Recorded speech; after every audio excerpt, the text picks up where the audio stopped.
যে আরেকটু বেশি ভাতা হলে ভালো হয়।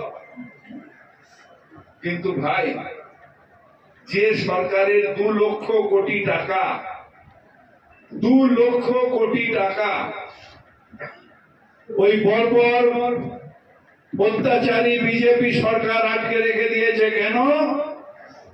তার কারণ আমরা যারা বাংলার মানুষ, আমরা ভোট দিয়ে বলিনি ইসবার 200 পার বলিনি, বলেছি তোমাদের পোকার পার, তাই পোকার পারে পাঠিয়ে দিয়েছে।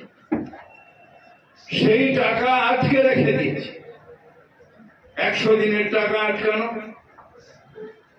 আবাসনের টাকা আটকানো, জিএসটির টাকা আটকে প্রায় 2 লক্ষ কোটি টাকা আটকে রেখে দিয়েছে।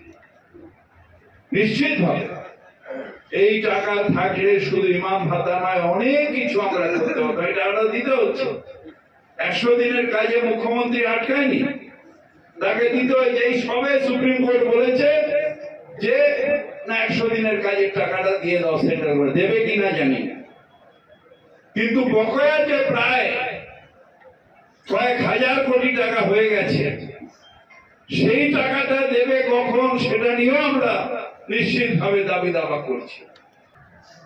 আমাকে দেখে মনে হয় আমি একটা চোর। আমার সম্বন্ধে যারা খোঁজ রাখেন, তারা খোঁজ খবর নিয়ে কোনদিন দেখেছেন যে ববি হাকিম কারোর কাছ থেকে এরকম ভাবে 5টা টাকা নিয়ে যায়? 25 বছর ধরে কাম, 4টে টার্মের এমএলএ। কথার কথা, যারা জানেন তারা জানেন। কিন্তু আমার বাড়িতেও সিবিআই রেড হয়, ইডির কেস হয়। তার কারণ আমাদের যে ভারতবর্ষের যে স্বরাষ্ট্রমন্ত্রী, তার হাতে রয়েছে, বলছে ऐसा नहीं होगा तो ऐसे टाइट दे दो। ওরা এসে বলে অফিসার গুলো আমাদের কাছে। কি করবো স্যার, আমি জানি আপনি ভালো লোক, কিন্তু অর্ডার দিল্লি থেকে এসছে, কি করব?